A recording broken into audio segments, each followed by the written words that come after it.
thrilled to be here, and it's a very dynamic group of people we have with us on this panel. These are significant decision makers for all of us working in the digital media space. So thank you all for taking the time out of your schedules for being here today. What we're going to do is we're going to start with hearing from each of our panelists about what their companies are up to and current approaches. Let's start with Tessa from CBC. Thank you, Deb.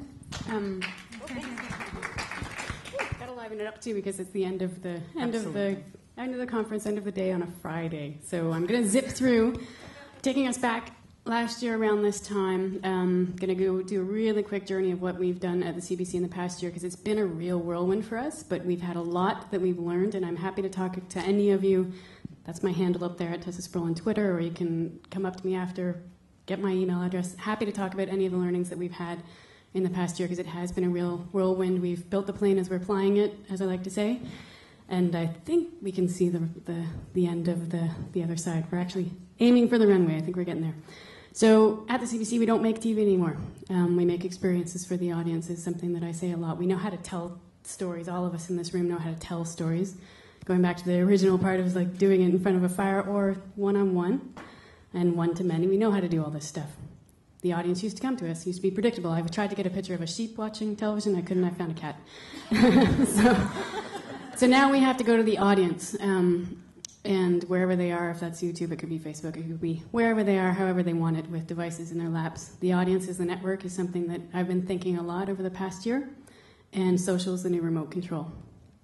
The audience is also the content. So last year at this time, I was fighting really hard to get every single dragon, every single producer on that show, every writer, tweeting, understanding that this is a real-time focus group that helps them to understand their show and their audience and how they can make the show better going forward. I was also fighting really hard to get a hashtag on the screen. That was a really difficult thing to get, because at the time everybody was like, oh, why do we do that? It's too early. Anyway, I can't believe it's only been a year. So then we launched this game that was a companion to our Heartland series, which is all a huge family show for us. Does really well with young females who happen to be on Facebook and that love horses and love talking with each other about their love of horses. So we built this sort of Farmville-style game that has done really well for us and also opened our eyes up to take a few little baby steps into this transmedia space where if we want to have the audience engaged with the narrative around the show between broadcasts, this is a way to do it, and more fundamentally between seasons, because we have long hiatus periods in Canada, and thinking about opportunities that can get your fans engaged with the content between those big stretches is a really powerful way to retain attention, because we know that attention is the thing that everybody needs right now. Then we started to think about like how could we change voting behavior around reality shows. We started small with something like Battle of the Blades. We just did it all on Facebook, and then really went heavy with a show called Cover Me Canada, where we actually just tried to invert it. So we actually were monitoring the passive audience's activity on Twitter, YouTube, and listening to music on Radio 3 and things as the engagement tool to define how people, the competitors in the game stayed longer, the more attention that they got around them in the social space. Took all the learnings around that and created our first second screen app before we started calling it Second Screen. It was in April. And that was a play along for Canada's Smartest Person. And we had a quarter of our audience actually playing along at home in their living rooms. My favorite part of this was that the production exec said after we did it wrong, we should have actually done the play along first and then figured out how to do the TV show to complement it. Because, and I love that. That's what I did too. I cheered when she said that. Because that is really what it is. The heart is the experience that the audience is having with your content. So if you've got to crack that and make that the best that it possibly can be, and then figure out what's the rest around it. Now we don't just have the hashtag on Dragon's Den this season. If you're watching, you can actually play along with a device, vote. We're polling you all the time. We're actually taking all that data, learning an awful lot about what engages people with the various dragons, with the various pitches, with the entrepreneurial community in the country, and we're putting that data back on the screen in real time. So we're changing the control room behind that show as well. We've got a person there that's pushing content in every time zone based on what the audience feedback is. And we put that into like hyperdrive with a thing that we just launched for Over the Rainbow. Actually, it's not just launched. We only have 2 weeks left. So this Sunday, please play along. So let the audience become part of the story. They already are. It's their experience. It's their show. I like to describe it like a wheel. The center of the wheel is the TV show. There's all these things around it that you have to make sure feed it and engage with the audience at every pulse point. That picture of the girl on the bottom, on the right for you,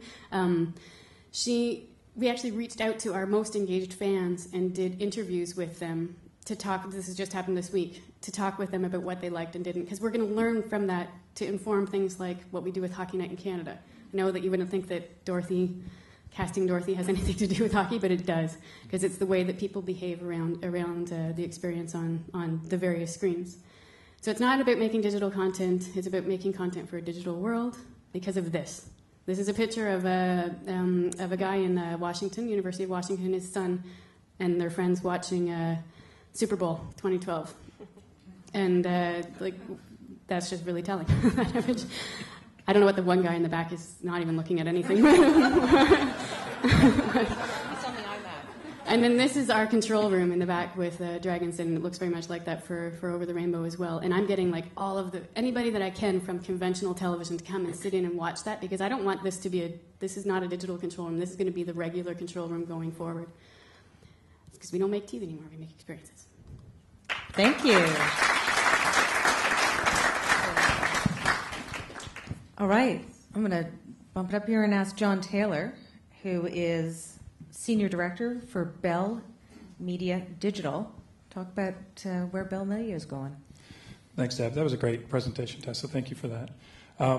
So I'm going to build on that, and I don't have the visuals, so I'm going to back away from trying to go to the two-screen experience. I'll say that we've dabbled in it and experimented, and the structure of our company is probably the most innovative change that you guys haven't seen. We've tried across all our brands, and as you guys know, we have so many brands, 50 plus at this point, and all of them are innovating. I think of our youth groups. They do very similar approaches, and we now, our VJ searches on some of our youth brands, they're actually the top-rung influencers in social are now ending up with jobs at Much Music and at MTV Canada. So we're right there where that tip of the triangle you guys have seen, the fully engaged user in social, end up working at our brands. I'll say that probably the biggest change that I've seen recently, and it's something I try to champion, is the fact that you don't need a television screen anymore, and that's revolutionary in the broadcasting business. And we've done so now. We're multi-years into video that's not going on television. We're not even trying to get it on television. We're doing branded entertainment series that never see a brand. We're selling them, producing them. They're being monetized. And we don't need the television anchor to make that happen. That's a huge switch. And what's happening, like I said, in the structure is now that you're getting a wake-up call and buy-in with those senior execs, at which point now we're getting the on-air, that hashtag, that exact same fight was happening in our building. So I'm fighting the exact same fight that Tessa had. All of a sudden a switch goes off, and you can see now hashtags and @ are on the screen. The other thing I'll add is probably that revenue has kind of become not so much of a dirty word when you're talking about innovation. We've somewhat matured in our thinking that the measures of success are not just getting it financed, getting it completed, and it being innovative. We're now fully comfortable with we're also have to achieve a measurement of reach. So we're big enough in our online properties now that we can predict and achieve a certain measurement of reach and revenue. And we have revenue expectations and forecasts that are very aggressive against digital-only projects that I think is an indication of where our industry is going. Super. Okay, next I'm going to move to you, Zach. Okay, so this is Zach Feldberg. He's the Senior Manager of Global and Factual Digital at Shaw Media. That's right. Thank you, Deb. It probably won't come as a huge surprise that a lot of the things that John was just talking about are relevant for Shaw as well. And I think historically we were in a position as the digital department. We were, ghettoized isn't the best word, but it's almost accurate, where it was sort of a very separate other in the company. And I think that probably realistically over the last year or two, there's been a marked sort of departure from that, where we're really becoming a part of the wider business. I think we're getting involved a lot earlier. There used to be sort of a perception that you loop digital in once the show is greenlit and, find out what are you going to do to support it. That's certainly not the case anymore. And I think some of our biggest successes over the last year, and I would think of, a show like, or the last few years even, like Ice Pilots, or on the factual side, or on the dramatic side, Lost Girl or Continuum, shows like that. We were involved so early, and we're so close to the productions that the types of products that we're able to turn out are really authentic and true to the show, and that I think that reads, to the fan base. And Rookie Blue, of course, another great example of a show that certainly satisfied all those things for us. So on that level, I think we're getting involved as early as the pitch stage, with our programming counterparts for a show, which is great. And then certainly, the revenue part of it is also coming a bit more into focus, where, a few years ago we probably didn't look at our profit and loss necessarily. It wasn't as much of an issue. I think we were more perceived as a cost center within the company.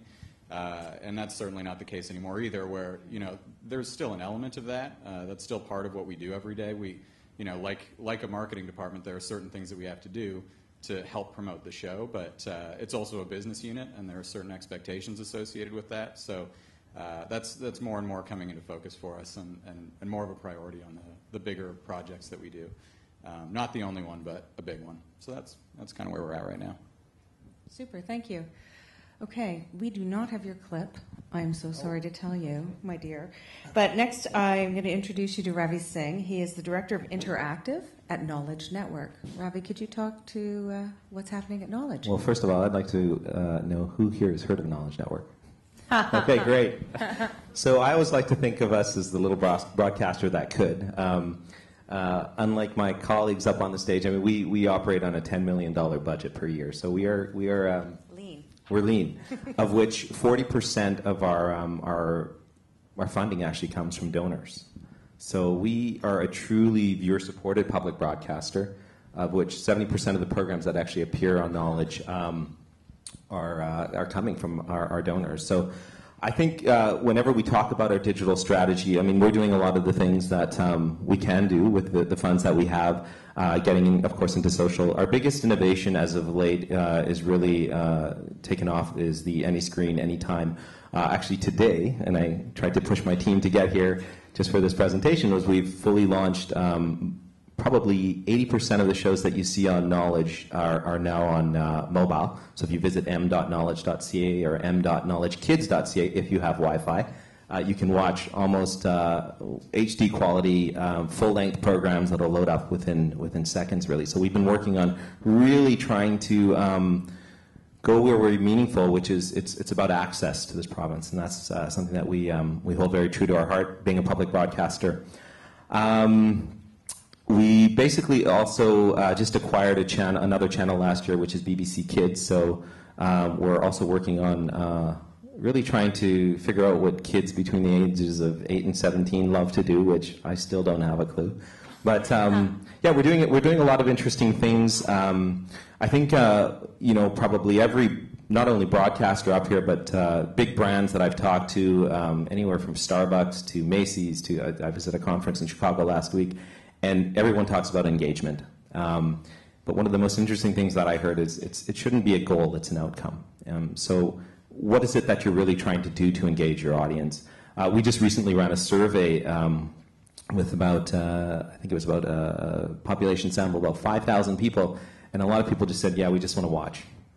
So that was an interesting thing to get feedback, because we put all kinds of features out. We're obviously, by the next year, we're going to be doing a lot of really interesting things on our site, and yet we still keep getting this feedback. Yeah, we just want to watch. So we'll see if we can exceed those expectations. But yeah, we're having a lot of fun at Knowledge, and yeah, hope you enjoy the rest of the panel. I think that's actually kind of telling, and we're going to pick up on that in a minute. We have Jocelyn Hamilton, who is the VP Original Programming Kids Comedy Drama. That's a big, a lot to do at Corus Entertainment. We actually have your clip. We do. So if we could cue up the clip. Do you want to start with the clip? Yes? Perfect. In 2010, Corus Entertainment opened the doors on our highly anticipated state-of-the-art broadcast facility, Corus Quay. Situated on Toronto's waterfront, Corus Quay is the most advanced media center anywhere. It's the jiggiest thingy I ever saw! Corus Quay was built for growth. We can support the broadcast of up to 60 television networks, and we have more than 2 petabytes of digital storage capacity.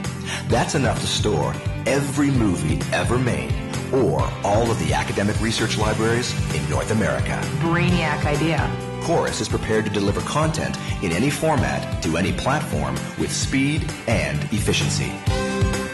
Our strategy of integrated content management and delivery allows us to provide the best experience for our viewers and distribution partners, whether on linear television, broadband or VOD, or on new multimedia platforms as they are developing. Ta-da! We understand that we live in a world of ever-changing technology that gives our audiences maximum flexibility in how, where, and when they get their entertainment content.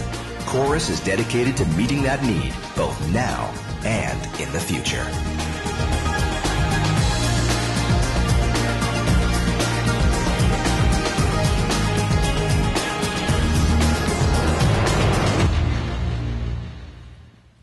That was pretty corporate, eh? Yes,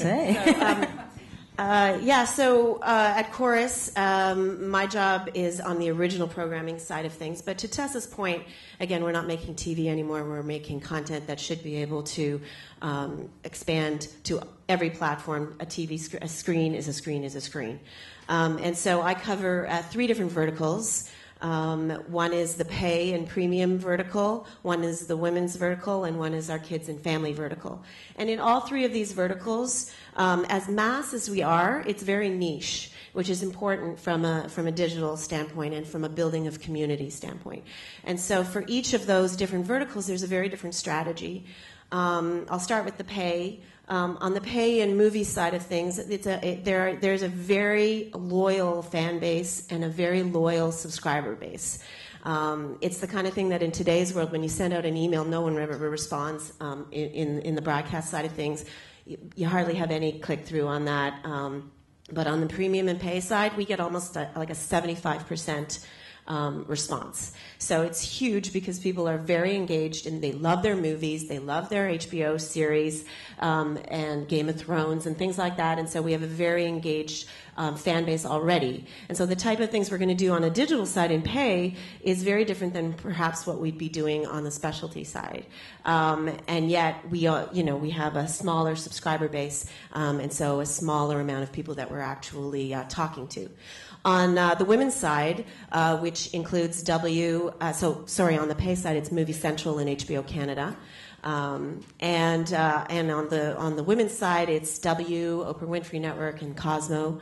I often talk about the 3 prongs of the women's set is like at different times in a woman's life. So Cosmo TV is when you're dating and you're having a lot of sex. Oh, that's going to go up on Twitter. And then you're trying to get the guy. And then when you're in W, you're in the midst of the middle part of your life where you maybe you have kids, maybe you don't, but you're a working woman and you're a woman trying to figure things out. And then Own is when you've totally screwed up your life and you're trying to figure out what went wrong. And so these are the 3 stages of a woman's life, and we cater to that in all our programming. And then on the kids and so there's a much more social strategy on the women's side of our business, and we can talk about that maybe a little bit later.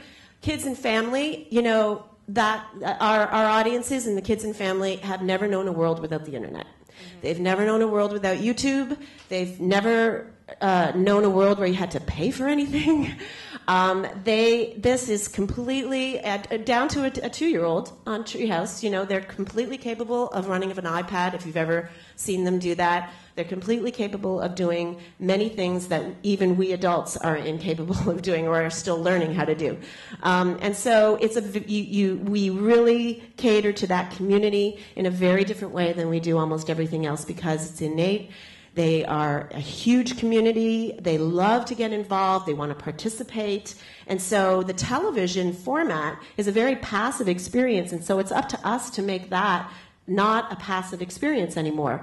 And that's what we spend our time trying to do. We are everywhere at all times. The difficulty on the kids' side is that a lot of people come in with ideas that are a little more difficult for us to do because you're not supposed to be on Facebook under the age of 13. So that's difficult. We can't promote that. We know that kids are on Facebook. under the age of 13, but we're not able to take advantage of it in the same natural way you would in the adult side of the business. Twitter doesn't have an age limit, so we as well are trying to convince everybody that that's okay internally. And we have lots of examples where it's just huge. We got into the reality game about 6 years ago.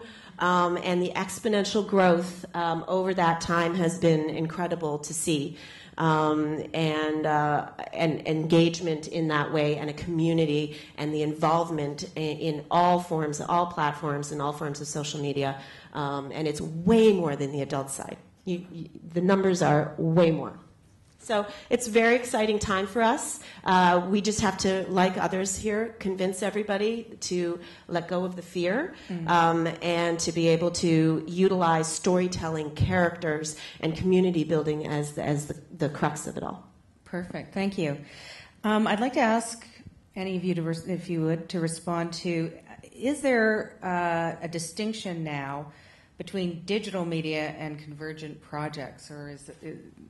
what's your approach at your respective networks toward that? No, there's no difference. All right, I'm kidding. If I understand what you're asking, yes.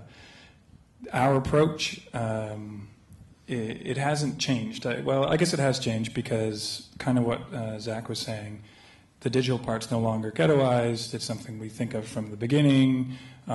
We had to learn in our development cycle of something, so when we're developing a new show, when to inject all those good digital ideas. So it took a few stumbles because sometimes you don't think of digital and then you go, okay, right, I'm going to do that, and the show's already into production, and that's too late. You're trying to fit something in that wasn't planned. You could also go too far at the other end of the spectrum where you really come big with this fantastic digital concept, and all of you that know about the television development cycle, your show may never happen. You may get to first draft and go back to the beginning and keep going in this cycle, and by the time the show gets greenlit, if it does, all of the technology you thought of has changed because it's 12 to 18 months later, and the reality is the digital concept doesn't fit anymore.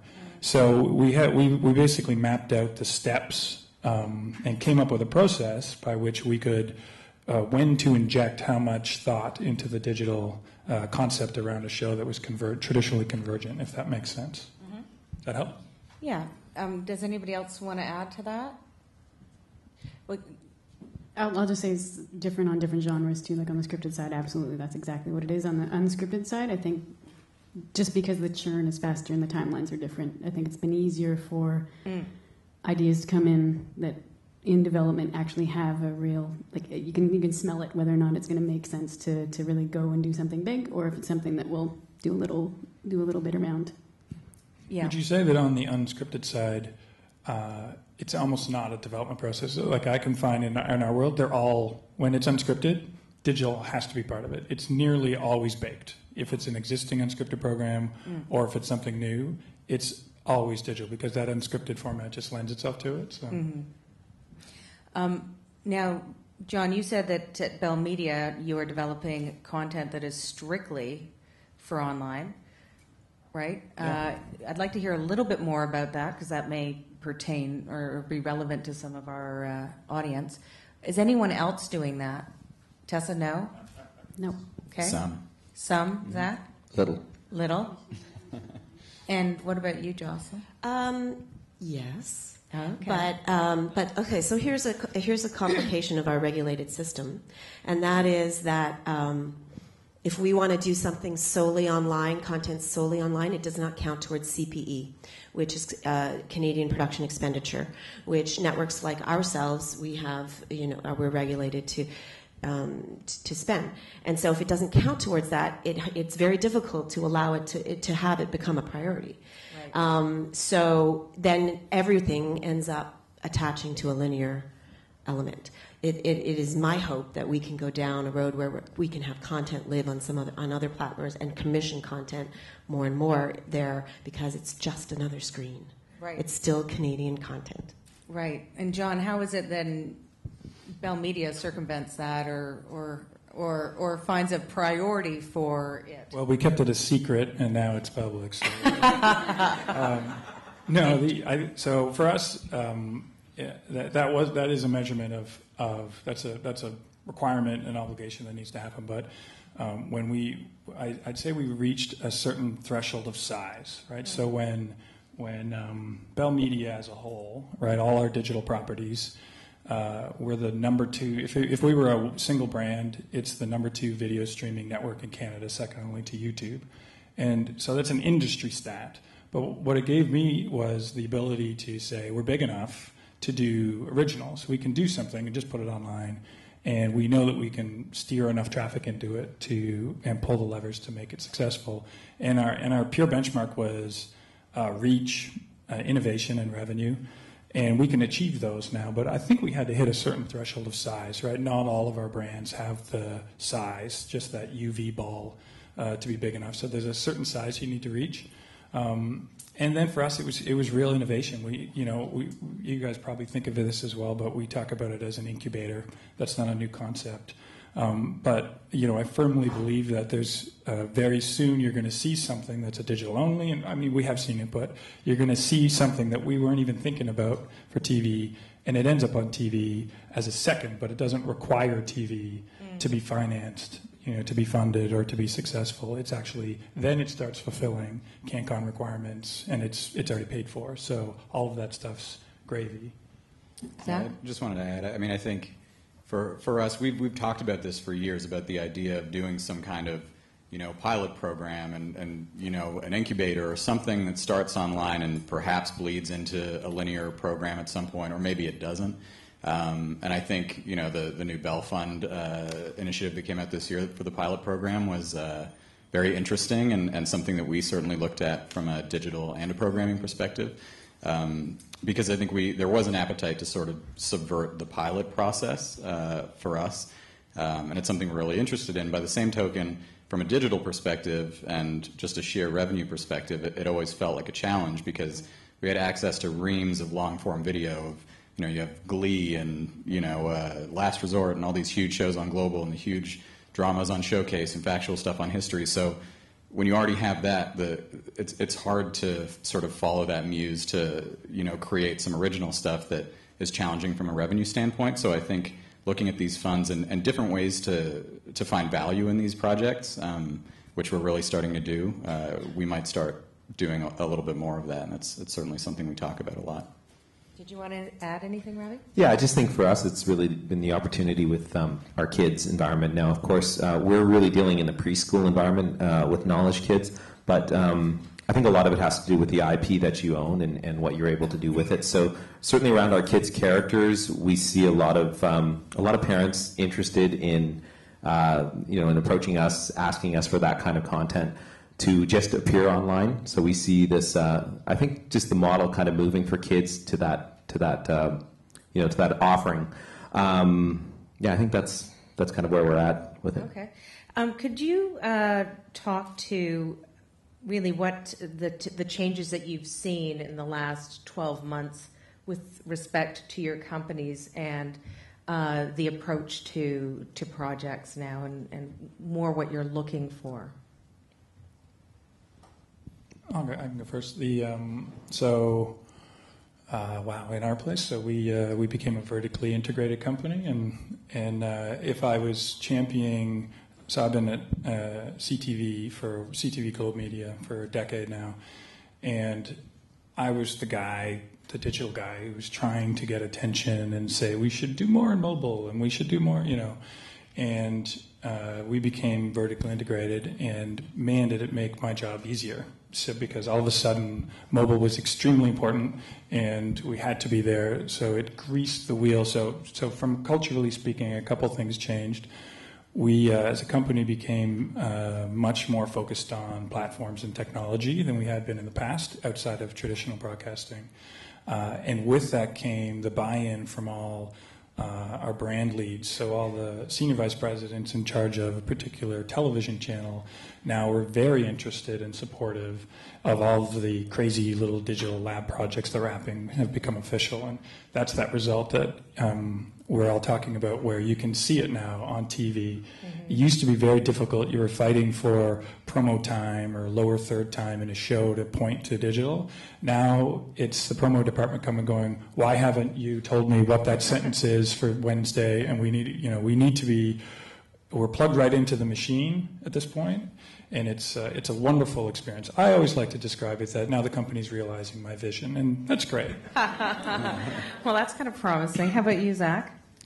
Well, I was talking a bit earlier about, becoming part of the wider business, and I think with that comes a certain level of scrutiny that we probably weren't used to. So if there's one huge change that I can point to at this point, it's that really I think over the last year there are questions being asked that were never asked. I think a huge one is, how do you measure success? And I think the answer to that question maybe used to be a little bit foggier, or we used to get away with a little bit more, and I think now it has to clearly, it has to be successful in some clear way. So be it from a revenue perspective, which is obviously probably the easiest one. It's kind of black and white, or it can be. Or from a UV perspective, how did it do compared to other show sites? Or did it help promote the show, a brand new property or a returning season or something like that we really feel like it generated buzz, which is, a little bit more vague, but that's sort of the more marketing element of it. Did it expand the universe of the show? That's sort of the content element. The problem with those things is that it's really hard to speak to them. And on the collaboration panel yesterday, I talked a bit about just not even having the vocabulary to say, if a show did whatever on air, whatever the ratings were, and then it did this online, what exactly does that mean, and how do you compare it, and how do you articulate it? And I think that's what our research departments are doing right now, trying to figure out how to just give the whole project a number and pull it all together from a digital perspective, just an audience perspective. And it kind of goes back to the, it being an experience more than a TV show, like Tessa had been talking about too. I think that there is a challenge to actually making those correlations. But Tessa. I want to talk about the collaboration with the producers, because we have, over the past year, worked with the same production company on two very different shows. Cover Me Canada last year, when that first came in and got pitched to us, it was supposed to have phone voting. And I said, we're not going to have a reality show for music with phone voting anymore, because I've heard of Justin Bieber, and I know about YouTube, and I know how digital distribution has changed everything in the music industry landscape. So let's come up with a new way that the audience will vote. And so we tried to get like I was describing it a bit earlier, a little clunkily. What we did was we just tracked the behavior of the audience, every tweet, every YouTube view of the content that we put out there, and then challenges that we put to the audience on Facebook. And then that every week we'd have the score of each competitor, and the one with the highest score had immunity. It was really, the production company didn't really understand. A lot of them weren't on Twitter. Most of them were like, I don't like Facebook. I don't know what you're talking about. What is this YouTube you speak of? And no, I didn't say their name, right? No, I'm just kidding. No, they're really bright people, but I think they were very focused on television production, as television producers have wanted to be. But something really interesting happened. Same executive producer, even when we worked with them again on Over the Rainbow. When we first sat down with them about that show, we said, we know 54% of the CBC television audience is sitting with an internet-enabled device right next to them, if not in their hand. Right now, they're checking their email and they're paying their bills online, and that really pisses me off because they're distracted. So let's create an interesting environment for them to engage with the show and the story that we have on the screen that they're watching. So we said, there's this great platform. It's by this company, and we can have it as an app on your device. It will listen to an audio cue that's embedded in the show, and it will make something happen on your device. I don't know what that is. What should that be, executive producer? And he said, I know. As each Dorothy performs, we'll have a crystal ball, and then you can measure what her performance is, and then we're going to put it back on the TV show in real time. I was like, that's brilliant. Okay. And so we did that, and it was everybody working together, and it was him defining what the motivation for the audience should be, because he knew the story better than anybody else. It was all, him really realizing the impact that he could have with the audience, tethering living rooms across the country together with them all doing the same thing, and then showing them their impact in the broadcast was really important. He was the one that said, we're going to put it up on the screen. Darren's going to say, look at the crystal ball. This is what the audience is saying right now about that Dorothy. And that's really worked really well for us to change the way that producer's now thinking about his his audience engagement around that show. We would never have been able to do that had we not done, the stumbling around in the dark we did the year previous. And it's us all just learning together, I guess. The evolution. And it's mucky and clumsy, but as a best practice, and which is probably obvious to this group, buy-in from the producer is critical, and it was difficult, or could be difficult in the past. There's a whole spectrum of producers, some who are fully engaged and come with their ideas, and some who are like, I don't want to, this digital thing, it's the toll I have to pay to get my television funding. That's not the case anymore for the most part. But there is some nuances in there. In Saving Hope this year, we paid part of the digital budget went to paying for writers on the writing staff in the writing room, so that we weren't this ancillary team working on similar themes. It literally was the exact same team, and we did that. We inserted actual production dollars out of the digital budget into the TV production to make sure that we got that buy-in. So that's a pretty critical best practice that's matured.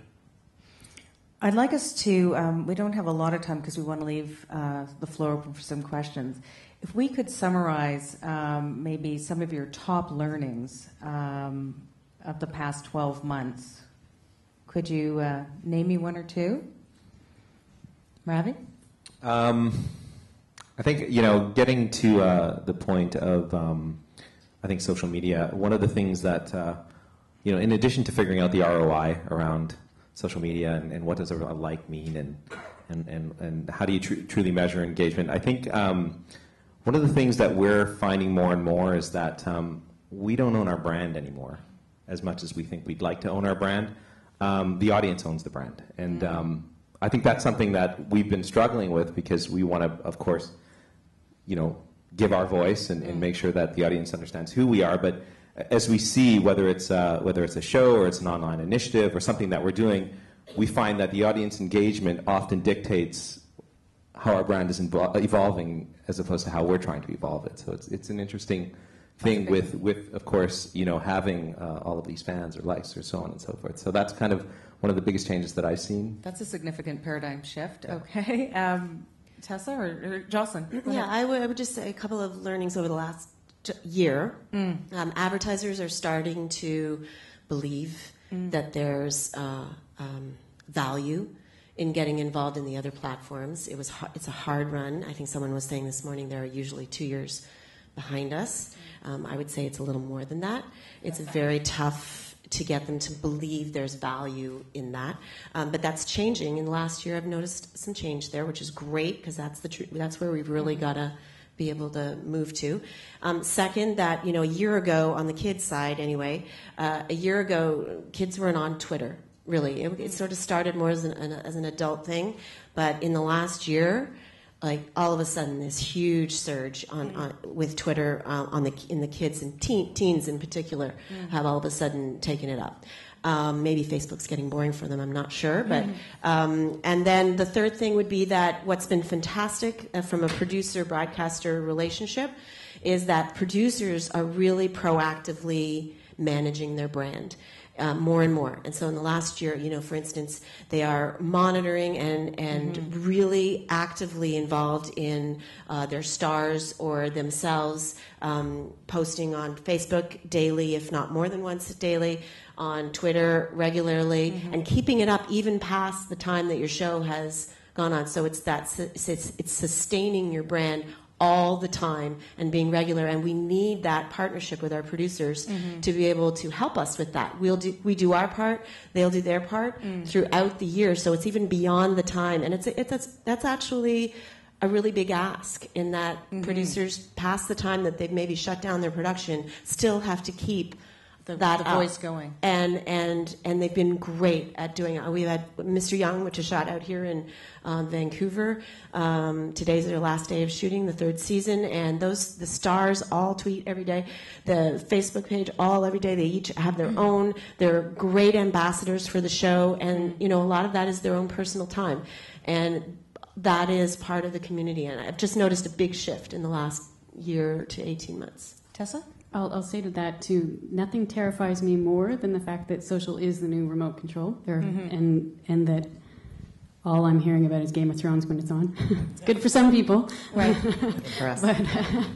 But as Canadian content producers, that's a really terrifying reality, and we have to all, train the audience in Canada also to participate and engage with our shows, because if that is how people find and discover our shows, we have to make a heck of a lot of noise ourselves and get the audience making a lot of noise with us so that we can actually continue to have any screen.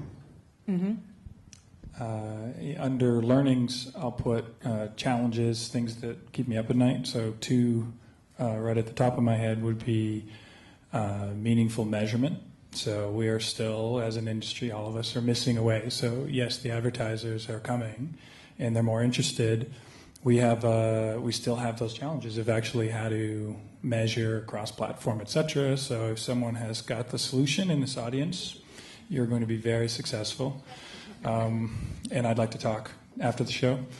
And I would say staying nimble, right? So as we become more official, and as much of the benefits we get from that, the industry and the technology is still moving lightning fast. And the process used to be easier because it was a small team who would think of some crazy idea and then we would make it happen. And now it's much more difficult. It's a very big ship, and it keeps me up at night trying to make sure that our process is still very nimble to respond to the audience, which I totally agree is now running the show, and we have to respond to and listen to. We have to stay on top of all of that technology. So, Zach, did you want to add anything? Yeah, I think a learning that I didn't really speak to, other than all the revenue stuff that I mentioned a whole bunch of times, was the fact that we're starting to look at things.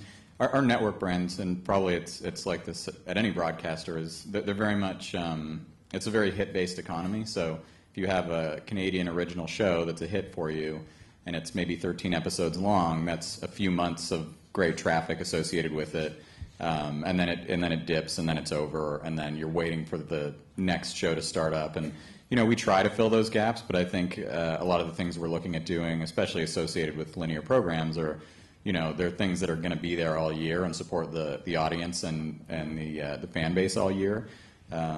We're starting to think about things a little bit more long-term that way, so that the audience can keep coming back to the site between seasons, and we'll keep stuff there for them. There will be fresh content in whatever form we may choose to create it. So that's a bit of a shift too. I don't think we necessarily thought about it that way over the years, but it's coming up a lot more. Anyone else want to add anything? I know when we had our conversations, I know that in terms of digital extensions, many of you had mentioned to me simpler is better. Does anyone just want to add what that means for them?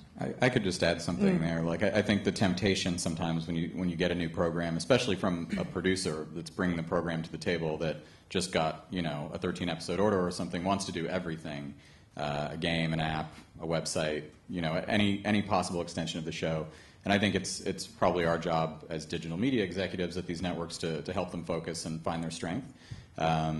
It's different for every show. It's different for every property. So, we've learned if you try to bite off too much, especially on a season one or something, that can be a bit of a mistake. So that's my take on that. Okay. Well, I can echo what Ravi said. For us, for a broadcaster turned a media company, they really just love their show. And so every step we take away from the show is a smaller and smaller audience and a smaller response. So keeping it simple in our world really means staying as close to the original reason they came in the first place. And I agree, we can all get very excited about the new technology and making something that's really cool and innovative and complex. But ultimately, they just love that show or that actor or actress, right, and they don't want to go that far off of it. So, but meanwhile, they're doing it outside of linear TV time on multiple devices. So we have to sort of walk that fine balance. I'll give you one other learning, which is you don't always need an app. Just to be clear, we get internally. Everybody wants an app. Everybody wants an app for their show, for their channel, for their whatever. And we talk about orphaned apps. And we have a ton of orphaned apps. And I'm anti-orphan app. Do you have an app for that? Yeah, we have an app tracking orphan apps. The world of orphan apps. I like it. Okay, let's just quickly go through some of the top strategies that you would recommend content creators, transmedia creators, for strategies and approach to digital media? Well, I think I could just start with a very basic one. Know your audience. I mean, I think that's something that I've been taught, when I started in this industry 15 years ago, and it's the same question that holds up for me now. If you don't know your audience and know what your project and who you're really trying to reach out to, and if you're just trying to make it for a mass audience, I think that's an issue. So that I think for me, that's always the number one thing we always talk to producers about. Know your audience, know why you're doing what you're doing. Think about these things. Get involved with a company that's going to help you with the strategy. Get involved with a web development company, because we have a lot of producers who are just, again, coming new to this whole game ever since the CMF sort of came into play. So that that would be my number one thing. It might be oversimplistic, but again, we always find that sort of huge scope without a real central reason as to the question why. And I would add, know your show. So. Because of what you just said, which is accurate, which is it all kind of stems from the love of that show. So know your characters, know what your show is before you start talking about the orphaned app, because it all kind of stems from there. So there are sometimes people coming in and pitching, and they're pitching the digital thing, oh yeah, and then we're going to make the show. So you got to know your content, your characters, what story you're trying to tell first and intimately, and then beyond that, if it organically fits the show, then great. You really don't have to have a digital strategy right away. You might want to live with it for a little while. Okay. And I would just say, I don't really think there is such a thing as a digital strategy around most of these shows, really. It's just the story and what you're trying to tell. And the only thing that I think is probably different is the stuff around the audience, the fan, the viewer, while they're consuming it, and the distractions that they have. So when I was looking at the research that was saying that our audience is sitting there with devices in their hands, but they're checking their email, annoying, but also an opportunity. So that, I think, is where the digital stuff is. But I actually really specifically a year and a half ago went through all of my reorganization and took digital out of everybody's title, took it all away, because it's not about digital. It's not about the platform, really. Those things do impact how people are engaging with or not, or being distracted with the TV show, if that's what the center of it is. But I really don't think there is such a thing as a digital strategy. That's too disconnected from what the story is. It's got to be just part of it. It's just got to fit nicely as a piece of the whole thing. I'll give you an example of a perfectly organic brand for us, and that's the Next Star, which is on YTV. And so online, while it's a under 16-year-old show about singing, and we have 6 finalists who get to go through the best summer camp ever, and they're mentored and all the rest of it. Online for the kids, because it's a participating thing for our audience, and again, it goes back to your point of know your audience. The audience, everyone thinks they can sing, right? So the audience wants to be part of that, and they didn't get chosen as the top 6, but they can still go online and do virtual Next Star. So kids are uploading their own singing auditions, and they get to maybe be virtual Next Star. And then beyond that, there's behind the scenes and all these after the videos. Again, it's very organically related to, there's voting, everything is organically related to the brand and the show, and knowing that the audience wants to participate. Right. I just want to add to the thread of knowing your audience and then your show with knowing your season, which I think for us it's really helpful to think about. If no one's heard of this show before, that has to affect the way that you're going to roll out a product related to it on another platform. So, using specifics, I think the way we launched Lost Girl on Showcase was a lot of fun. There was a very teaser-style marketing campaign, and we had an interactive motion comic online to help just sort of build the story a little bit, introduce some of the characters, and then perfectly, roll right into the series premiere. Not necessarily something we would have launched in season or post season. It was sort of a tease, and it was animated, and it probably intrigued a lot of people. It did quite well in terms of the metrics, and it was a lot of fun. And you also have to just make sure that if it is a hit, which of course is a total unknown before the show launches, that you have a campaign or whatever you want to call it, an experience that is scalable, and that if it does become huge, that there's a ton of content to support it, and that you have all the pieces in place to support the community. And we think about that a lot for a season 1, and then once you know it's a hit, that obviously affects what you do for a season 2, because you've got that audience that you have to know, and you have to listen to them and figure out what they want. So I'm also hearing you guys say be nimble and adaptable to what the audience is responding to, or frankly not, right? I'm going to open up the floor to questions. Is there anybody who? Oh, good.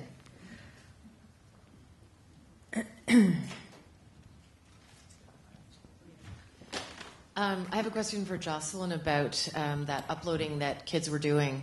My understanding is that you have to be 18 to legally consent to upload content, so I'm wondering what you did about that. Oh, it's crazy. So, we need parental consent, and they actually need to, in order to for the actual videos that end up online, because there's tons of people who have put them up regardless, but they didn't end up in a short list.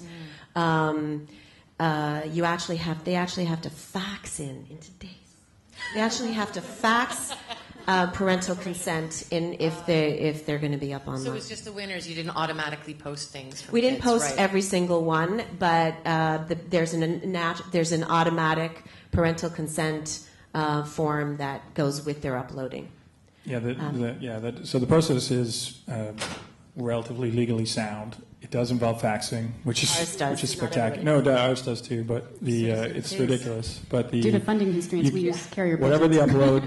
whatever the upload technology platform is, you can do the online consent. They have to check a box to say they're under 18. It goes into a moderated, non-public forum. The set of people check what's through. If anything's checked 18 or less, they have had to fill in the information. You contact the parent, and then they have to fax us permission. So it's clumsy, that's for sure.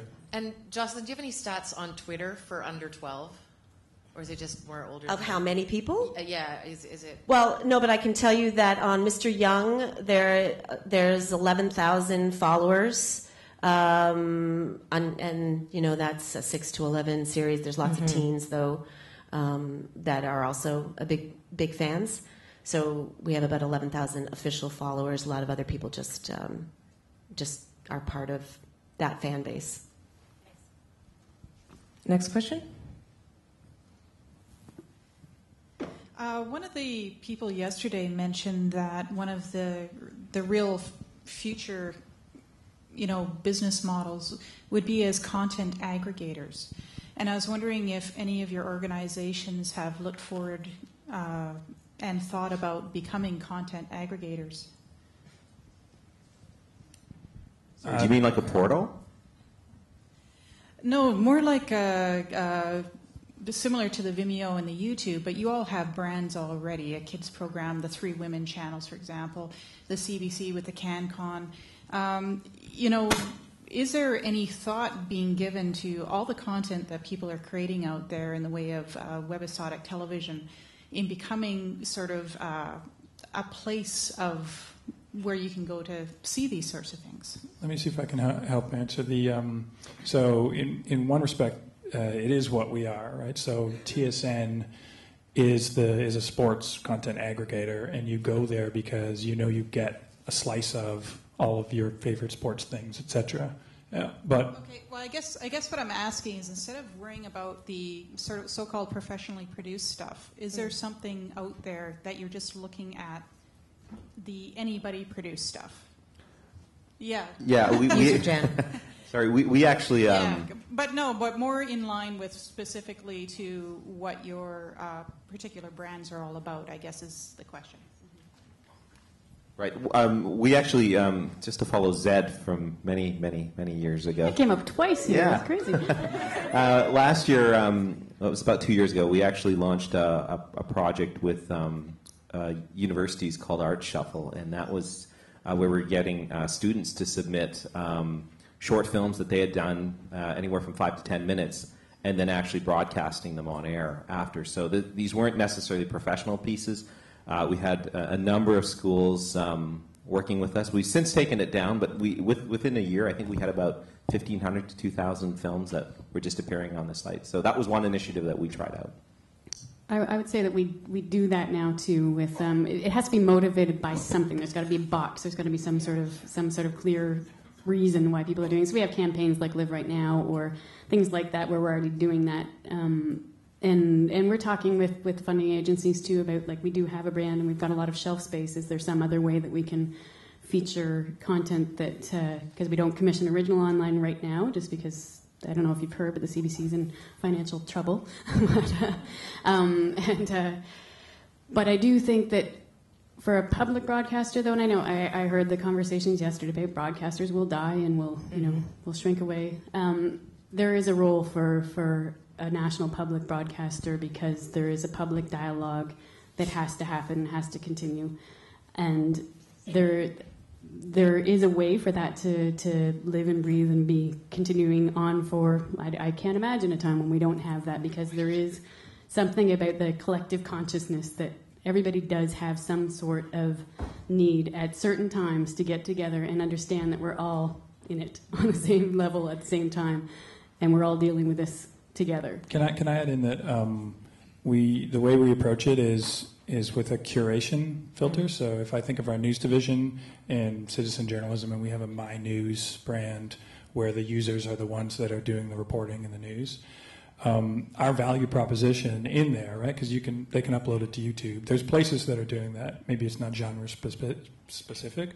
Our value proposition in our mind is that we curate it in to the relevant stories, right? So that's how we're attempting it right now. I'm not going to say that it's the end result, and we're going to change, but we feel that the value we're bringing to those platforms is the fact that we're curating in user submitted under our umbrella. Yeah, and that context curation isn't just for news, because it can apply to entertainment as well. 100%. Yeah. Right. Okay, this is the last question. My question is for Tessa. Just within recent years, CBC has done a wonderful job at refreshing radio and through Q and George Strombo and different shows like that, and having it bleed over into online as well as television. And I'm just wondering, just as a follow-up question, and something that was said yesterday by Mr. Hennessy, about the opportunity for CBC and the NFB to collaborate and really mine that rich Canadian and historical archive that's been built up with taxpayer dollars, and combine that with your tube, your channel, your plug in the wires together. Yeah, but just, I mean, on one hand I'm hearing your funding quagmire. On the other hand, of all the broadcasters, you're sitting on a mountain with a dearth of Canadian content from years, and I'm just wondering, where's the resistance to put all of that online and do cross collaborations and just really open that up, both for previous generations, for archived materials, as well as future generations, to break it and play with it and create mashups and something new. Yeah, we did try some of that with the 75th anniversary last year. Rights are an issue because we don't actually have the rights to everything, even though we may have been the producer of it. We had other people that collaborated with it too, so we may not have the rights to exploit things at that level. But absolutely, it's not my decision whether or not we'd hook up with the NFB, but I think it's a great idea. Oh, thanks so much. You know what? We have to wrap up. I just have one thing to do. I'd like you each to say who the point of entry is for people to pitch at your respective networks, and how do you receive them? If you have an idea for something, right now TV would have to be at least an element of it because we aren't commissioning original online programming, but www.cbc.ca/independent producers is the website that gives you all the information about each genre, what drama is looking for, what comedy is looking for, what reality is looking, or factual is looking for. Daily, all of them are broken down, and in my mind, that if you've got an idea down the road, we have I think the best production executives that can steer that idea through the path, and they're going to be able to know what digital extensions, or if this thing actually is needing to be a full wheel treatment, we'll be able to help you guide it and make the most out of it. Great. Jocelyn? ChorusOriginalProgramming.com has something similar where you can go and it gives each of the verticals what we're looking for, the process for submissions, what types of things you can submit. Best idea wins. Great. Knowledge.ca/producers. That's where you can find out all the information. If it's digital, it's me. If it's television, it's Murray Battle. And if it's kids, it's Michelle Paris. Those are the 3 names. Perfect. Write them down. Yes. For Shaw, it's sort of service based. So if you wanted to pitch a drama and it's specifically sort of a TV show type thing, you would just go to showcase.ca, and then I think the About Us page. It's all there. Your sort of first line of contact. For factual, you'd go to history.ca, and it's the same thing. Any sort of digital stuff related to drama or factual or global, you could certainly contact me. And then for the lifestyle side, my counterpart on that side is Christine Geddes, and you could contact her.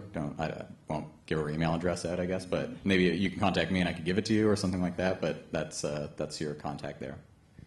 You can hit me up just at my email address. So it's my first name, last name, first name dot last name at bellmedia.ca.